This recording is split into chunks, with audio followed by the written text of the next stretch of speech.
The water's edge is a dangerous place. Beneath the surface, a master predator lurks.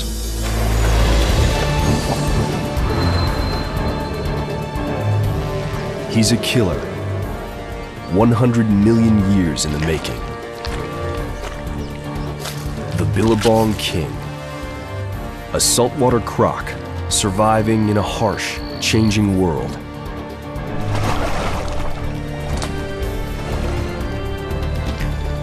This is a crocodile as he has never been seen. Intelligent, tender, graceful, and dangerous.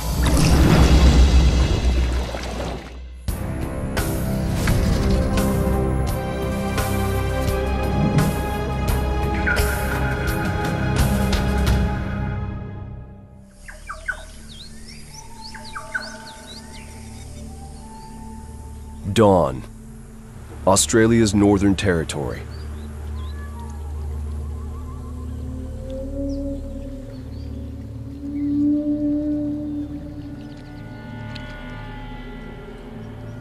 This wetland is home to one of the highest concentrations of saltwater crocs in the world.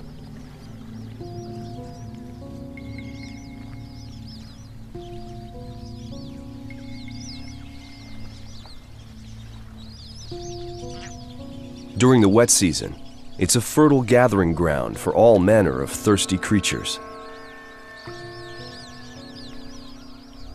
They mingle in rivers and billabongs, backwater creeks that swell with the rains.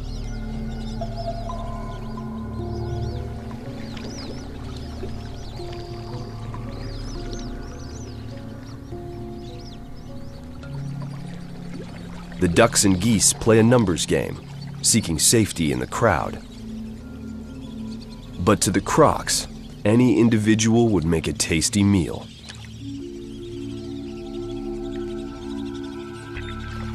The salties wallow, showing only half-hearted interest in the squawking fowl.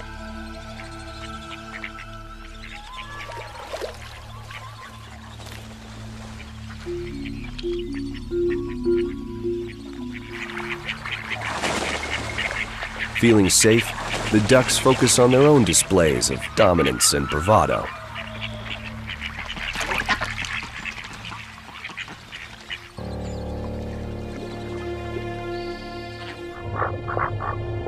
Distracted, they fail to notice two crocs closing in.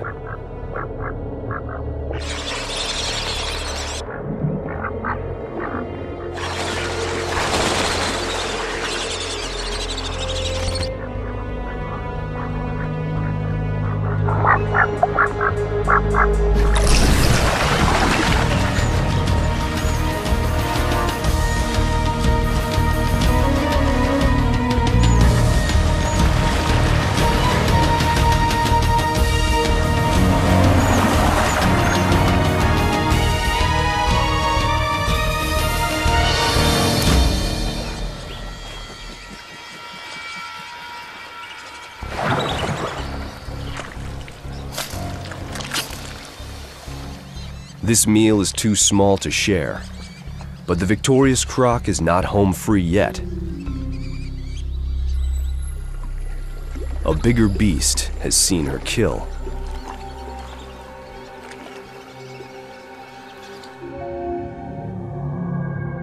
This is no ordinary croc.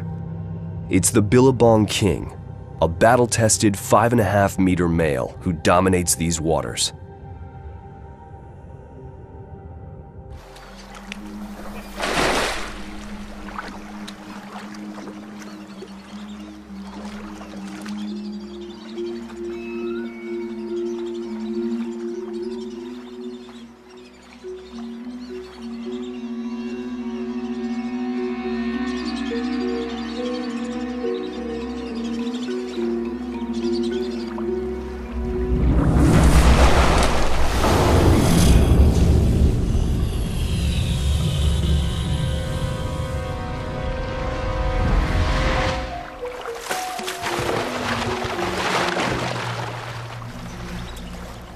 Put in her place, the younger croc swims out of range. The Billabong king has stolen her prize.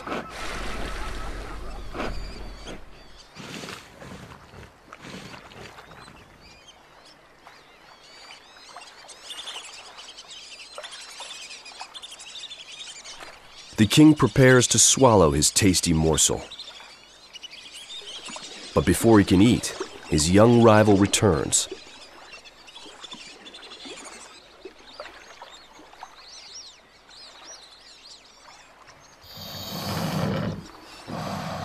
It's a feeble challenge, quickly rebuffed. And then it's chow time. The croc opens a valve at the back of his throat. He keeps his head high to prevent water from flooding his lungs. Rocks he has swallowed will help him digest.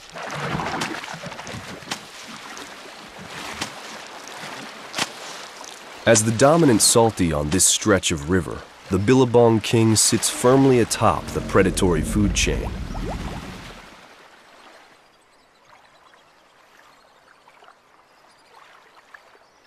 Less powerful crocs learn to keep a low profile when he's around.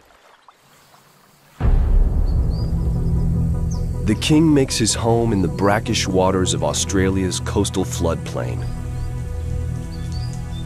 During the day, he can usually be found lounging on the riverbank.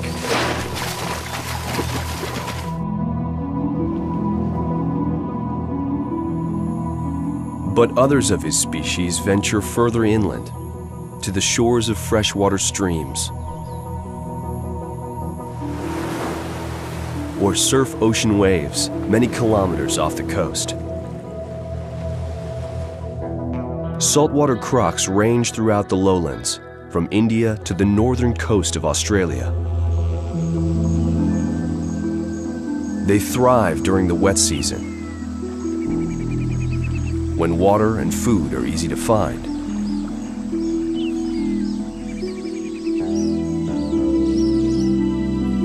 Rivers spread out across the floodplain, creating vast wetlands for the salties to roam.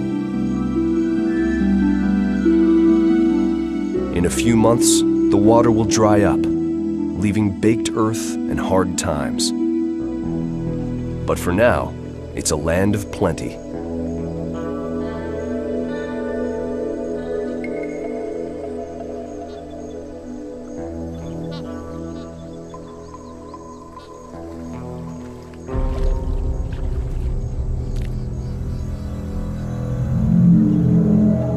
The Billabong king patrols his territory. He's keeping an eye out for males who might challenge him, and females he can woo. The wet season is also the season of love. Another male croc swims near, looking for a fight.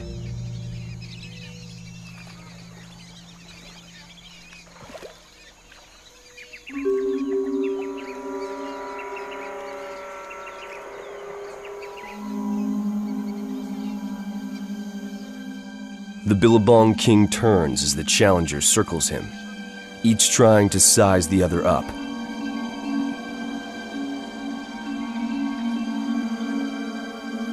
The challenger doesn't blink. The king raises his body out of the water to intimidate. The challenger follows suit.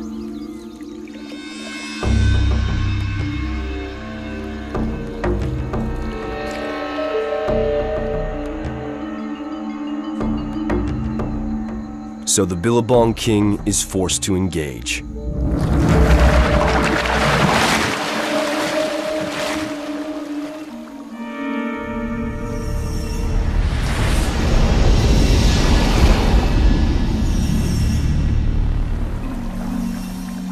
The battle is violent, but brief.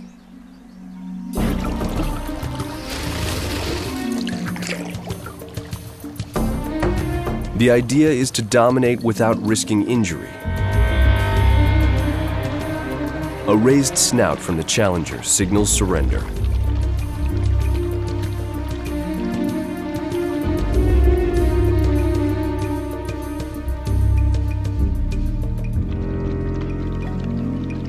It's more posturing than punishment. But the Billabong King is a seasoned veteran with swagger to spare.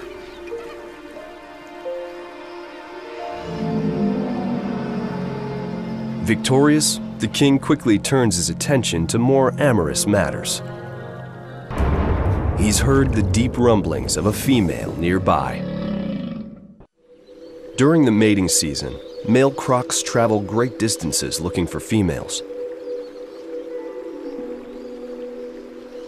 The Billabong King has detected one at the edge of his territory.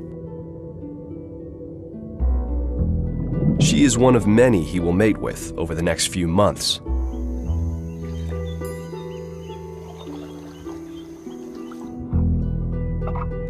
Mating happens in the water. Blowing bubbles gets them in the mood.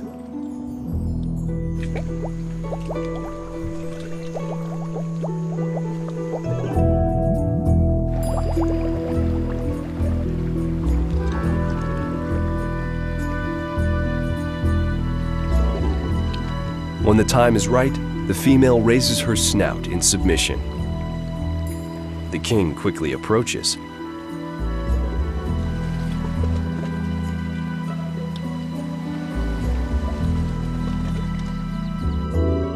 In the murky water, tails intertwine, and his genitals, normally hidden inside his body, come out for the occasion.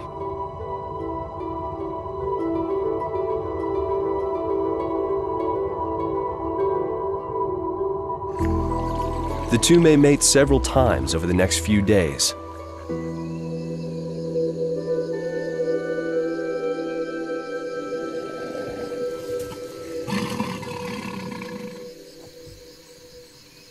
In other seasons, he would never let her get this close. But tonight, their interactions appear almost tender.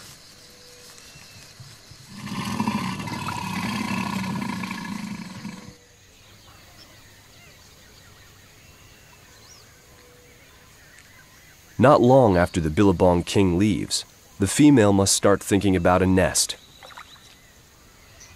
Safe sites can be hard to find.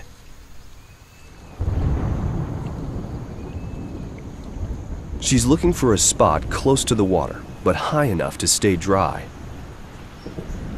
She might build several nests before settling on a location.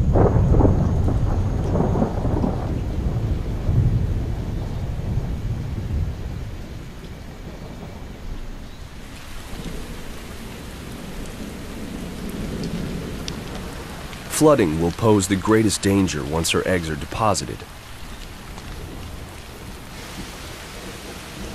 At the height of the wet season, it rains almost every day.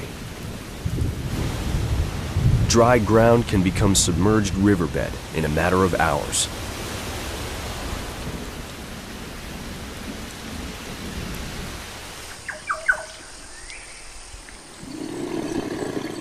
Once she picks a site she likes, the mother croc will fiercely defend it. Her eggs will become her only priority.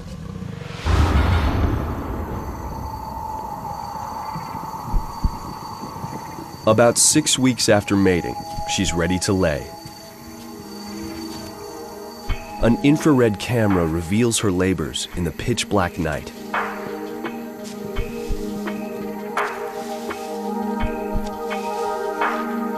She starts by opening up the nest she has so painstakingly constructed. Short bursts of digging are punctuated by frequent rests.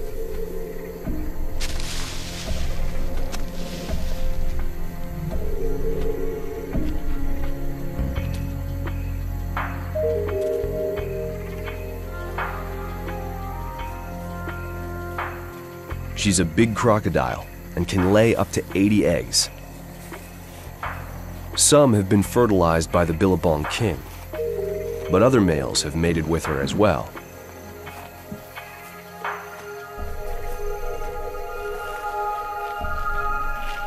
Once the eggs are laid, she piles vegetation back on top. It'll protect the nest and keep the eggs warm. The optimal temperature for their development is between 30 and 34 degrees.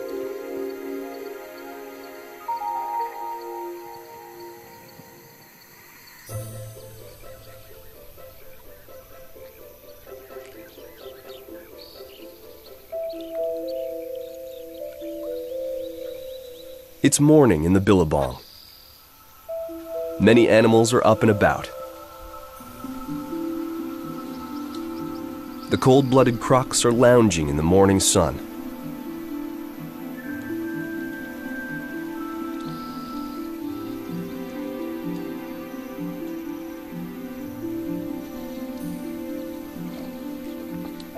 Thirsty wallabies take advantage of their languor.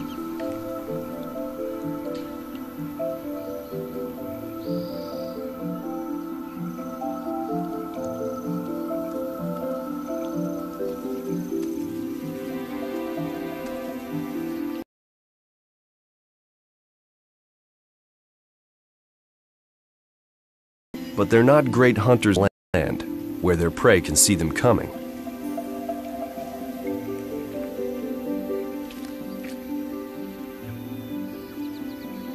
The wallabies seem to know the croc's limits. They get close, but stay just out of range. It's a safe strategy on land.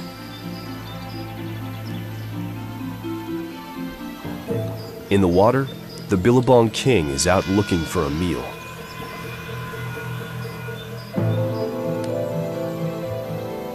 He watches as the wallabies slowly make their way to the water's edge. They opt for puddles away from the river.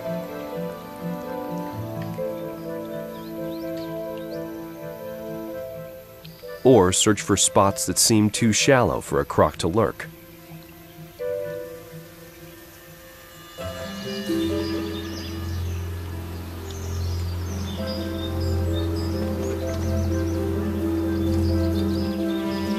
But they don't all get it right.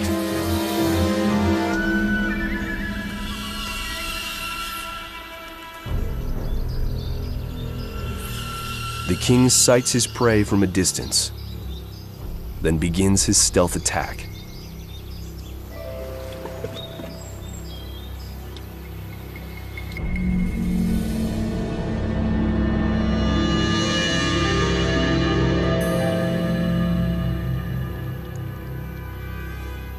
He approaches with scarcely a ripple.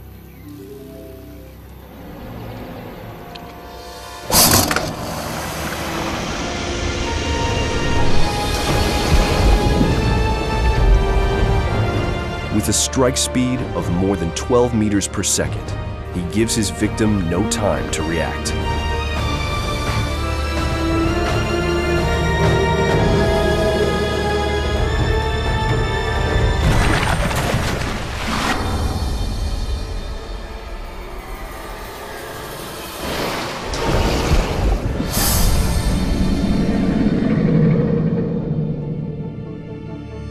The violent thrashing does more than just kill.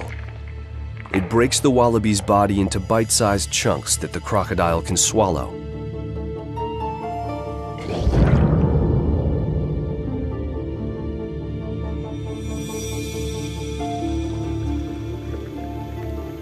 Every mouthful is important because he'll eat little in the cooler months ahead.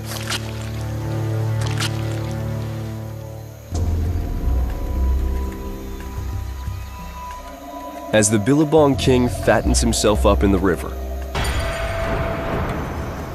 his offspring are getting ready to hatch. After almost 3 months in their hard-packed nest, the baby crocs begin breaking out of their shells.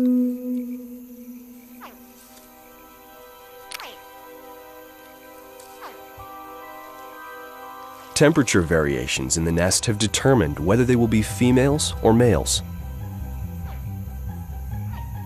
Cooler eggs produce females. The warmest ones hatch stronger, faster-growing males. It's evolution's way of making males out of the individuals with the best chance of growing big. Big males have a higher probability of mating than smaller ones. But even small females will generally find a mate.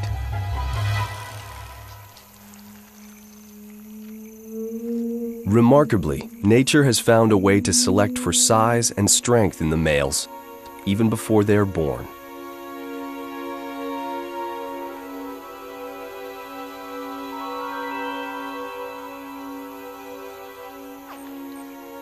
The babies start calling for their mother while they're still in their shells.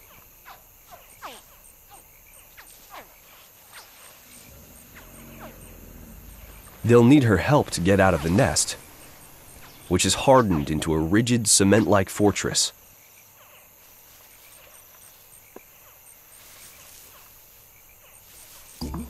She begins her parenting by digging her babies free.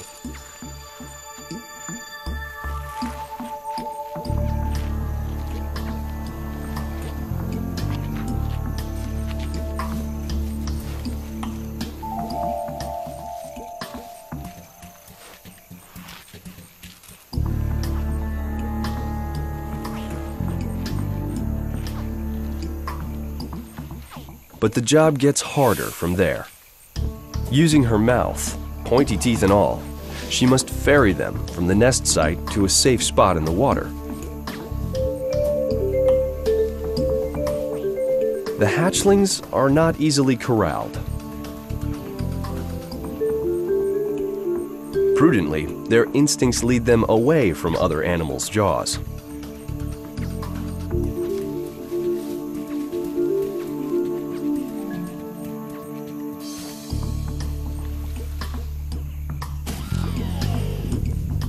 But once she gets a few into the safety of their watery nursery, the others hear their calls and follow them down.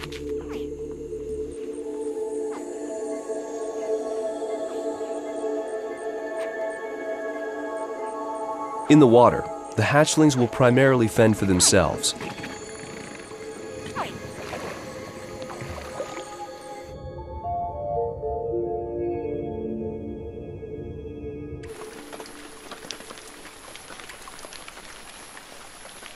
Their mother will try to watch over them for several more weeks, but they'll still be easy targets for birds, turtles, fish, and even other crocodiles. If they survive to adulthood, they'll rise to the top of the food chain, but for the time being, they're close to the bottom. Only 1% will make it to maturity.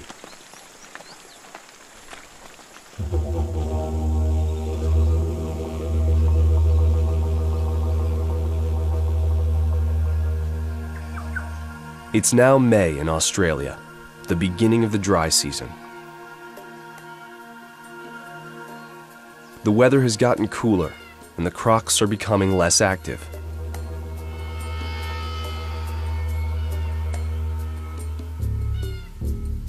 Cold-blooded, they rely on the sun, shade, and water to keep them around 32 degrees. They warm themselves using a network of blood vessels in the scales on their backs.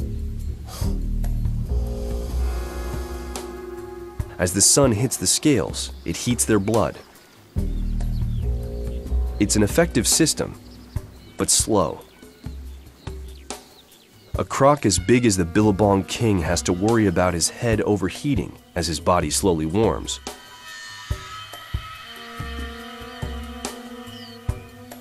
Some scientists believe crocs open their mouths to cool their brains, using evaporation to draw away heat.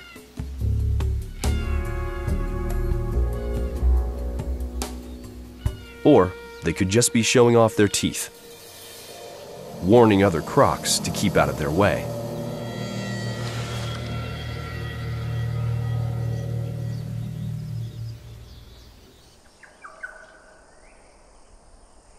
With no rain in more than a month, the massive floodplains, rivers, and swamps are starting to drain.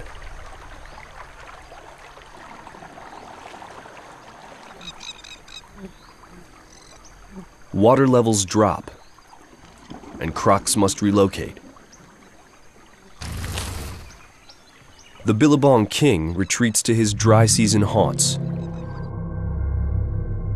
With close to 50 years of experience, he knows which waterways stay wet all year round and will vigorously defend them. Smaller crocs are pushed into more hostile environs.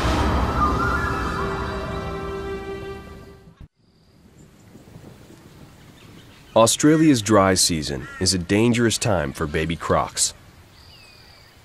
On a muddy riverbank, the 3-month-old hatchlings are lucky to still have water. Their mother has chosen their nursery well. She remains nearby and will come at a distress call. But for the most part, she leaves her offspring alone.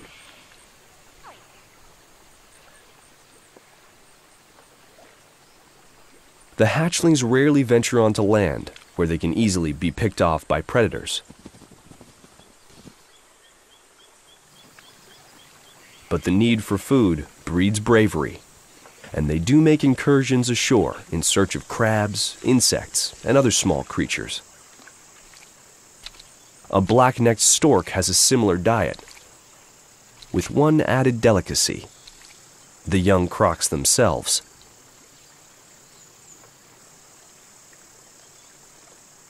Mudskippers on the riverbank look like easy prey. These amphibious fish walk on their fins.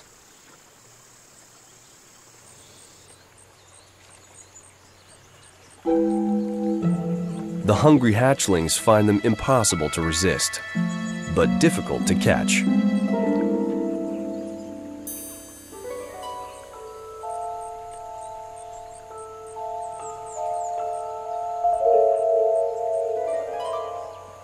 Chasing prey around the bank is not how adult crocs hunt, but it works for the little ones because their prey is so small. Just like the adults, baby crocs are adaptable hunters, tailoring their strategy to their quarry.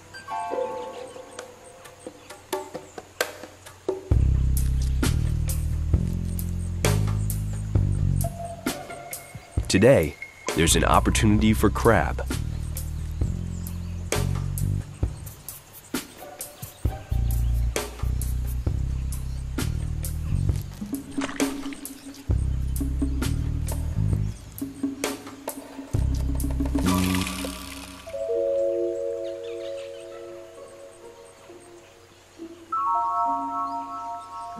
The little hunter returns to the safety of the water to savor his prize.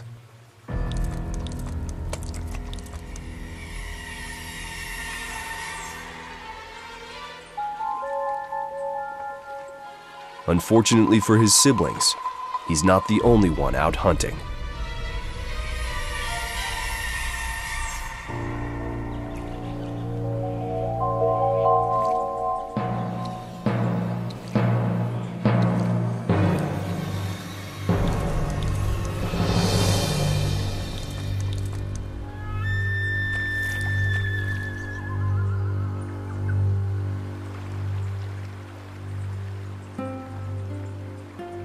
Despite their mother's close proximity, most of the hatchlings will share a similar fate.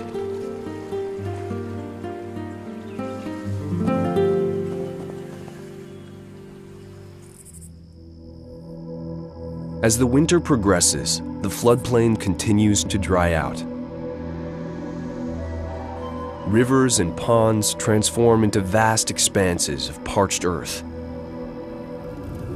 These are hard times for the residents of the floodplains.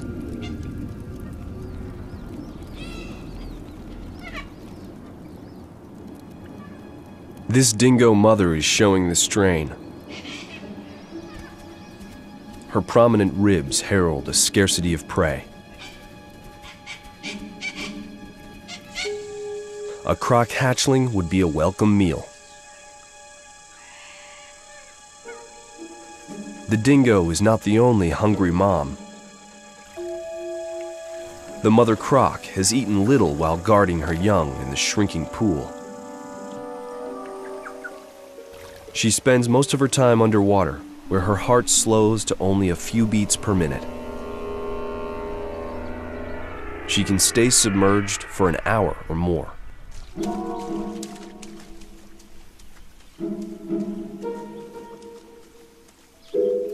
The babies with higher metabolism must breathe more often. They're vulnerable on the surface.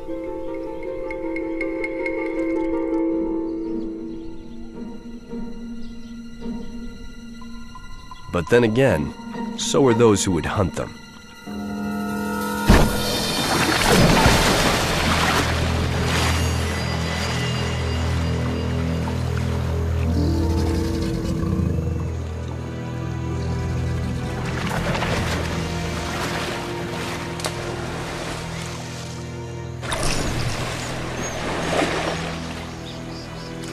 This is a welcome catch for the mother croc, and will probably be her last for a while.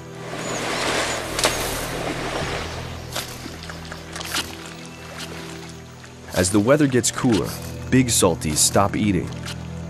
They can't warm up their stomachs enough to digest.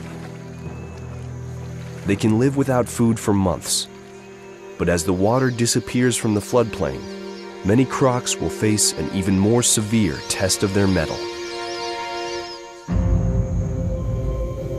A few months ago, rivers and lakes provided a vast, wet ecosystem for the crocs.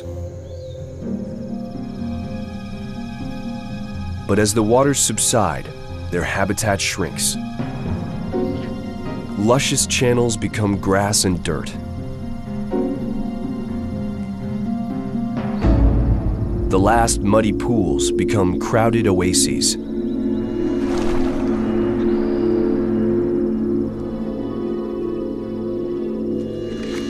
At this time of year, salties aren't concerned with defending their territory. There is little to fight over. All they want is a spot in the mud. They need the water to help them keep cool.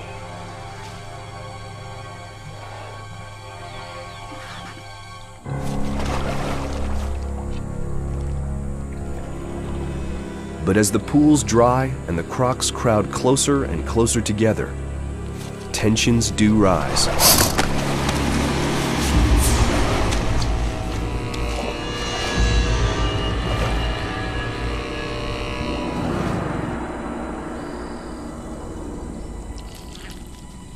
One croc forsakes the dubious safety of the mud pit in search of a more inviting locale.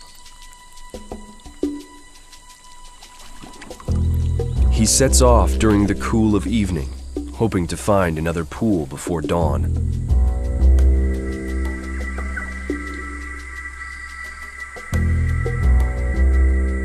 In the morning light, his tracks reveal good progress up a muddy riverbed. But he didn't get far.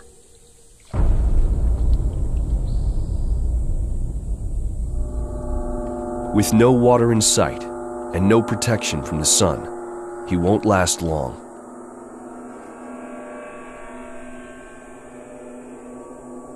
His organs bake as he sinks into the mud.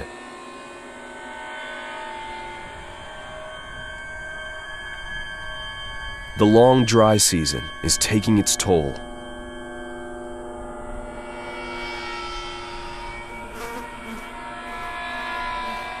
And the summer rains are still months away.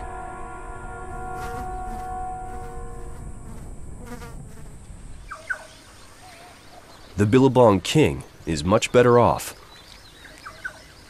He's picked his winter residence with care and is sitting pretty in plenty of water.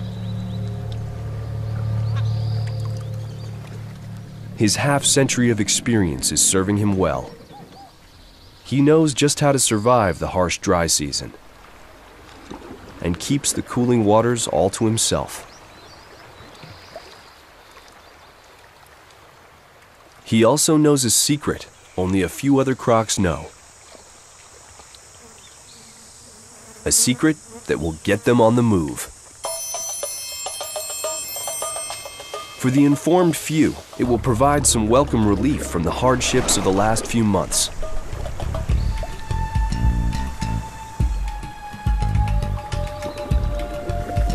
What sparks them to go is a mystery. But all at one time, they head for one specific spot on one specific river.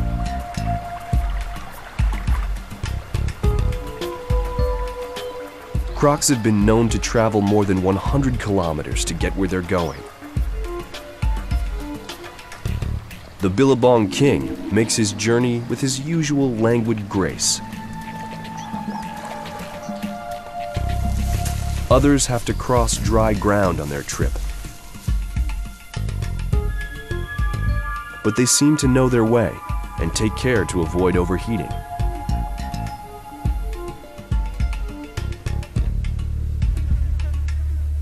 They rest often and wait out the hottest parts of the day in the shade.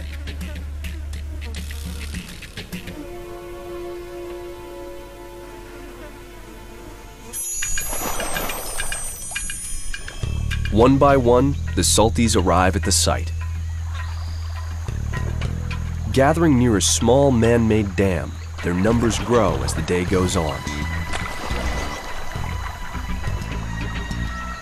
By the time the Billabong King swims in, the banks of the river are covered with crocs.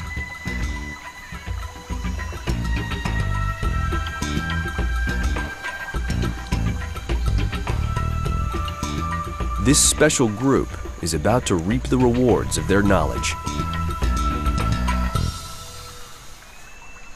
In the dry season, as the river dries up, the dam separates the fresh water upstream from the salty ocean water below. But it also traps fish. Mullet, which swam upstream to spawn during the wet season when the river was high and the dam was submerged. Unable to get back to the ocean once the water level dropped, they gather by the hundreds just above the barrier. But tonight, a super high tide will set the fish free. It's the king tide, which happens only twice a year. It's why the crocodiles have come.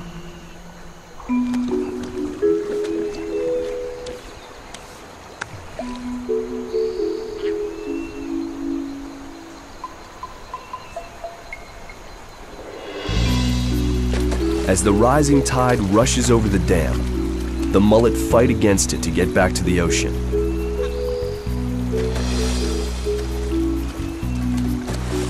The crocs are waiting for them.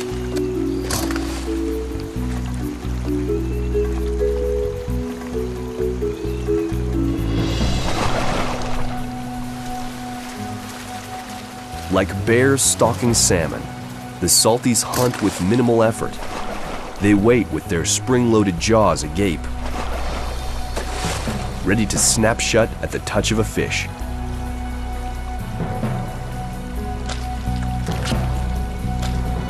The crocs compete for the best spots in the river. And as usual, the Billabong King lays down the law. But there's plenty of fish to go around, and the crocs enjoy a hearty indulgence after a long season of want.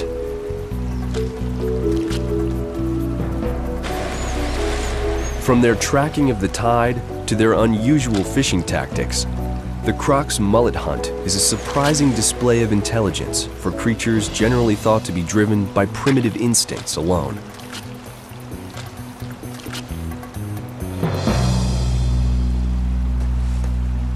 Stuffed, the Billabong King waddles off into the night. He has fared better than most during the difficult dry season and seems well poised for another year of domination.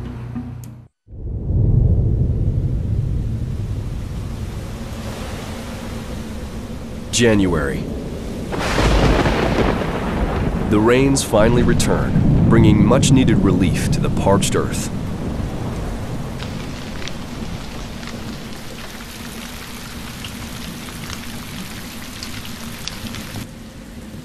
Rivers and lakes fill up, and the plains flood once again. The Billabong King has made it through another year. If his size is any indication, he's probably pushing 50.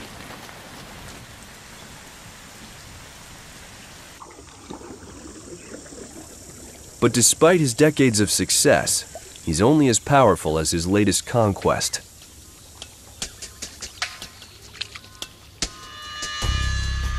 He doesn't go looking for a fight, but is more than willing to engage if he feels his dominance is threatened. Today, another Salty is fishing in his space.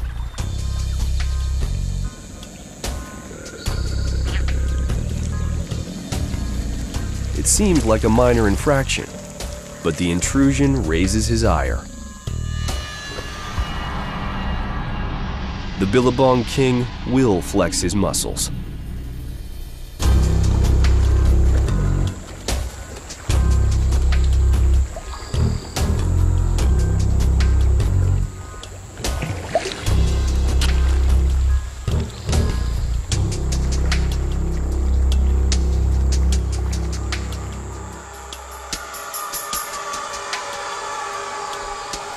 The rival croc is careful not to flaunt his fishing success.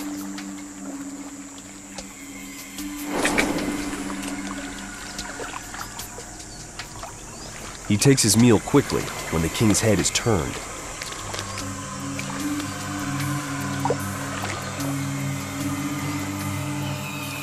Even so, he gets put in his place.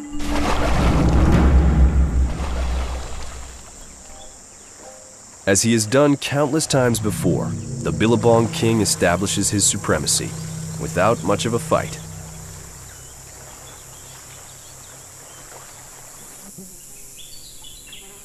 The hatchlings, his legacy, have a ways to go. They're almost a year old, with a lot of growing still to do. For the next 4 years, their greatest impediment to survival will be cannibalism by bigger crocs. Even their own father would eat them if he got the chance. But today, he has another delicacy in mind. With his keen eyesight, smell, and hearing, the Billabong King is drawn to a flurry of activity in the trees above the river. These are flying foxes, which often roost near the water after a night of foraging for blossoms and nectar.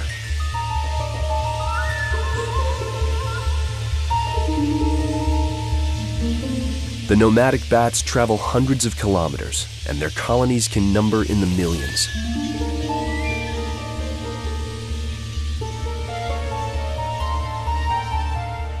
Perched high above the water, this bat would seem perfectly safe.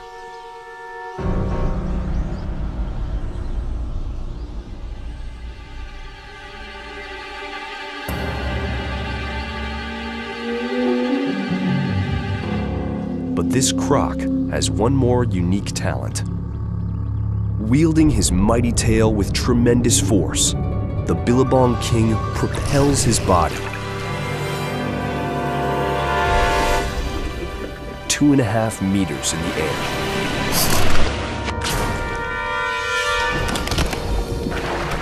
The bat has no chance.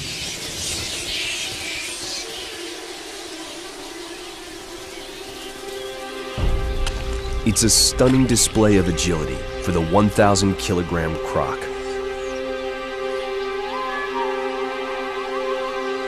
Just one more example of his adaptability and strength.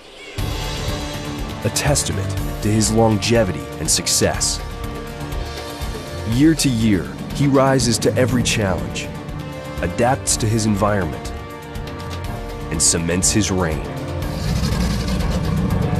100 million years of evolution has created a creature who is master of his domain. A fine-tuned survivor of the harsh Australian floodplain.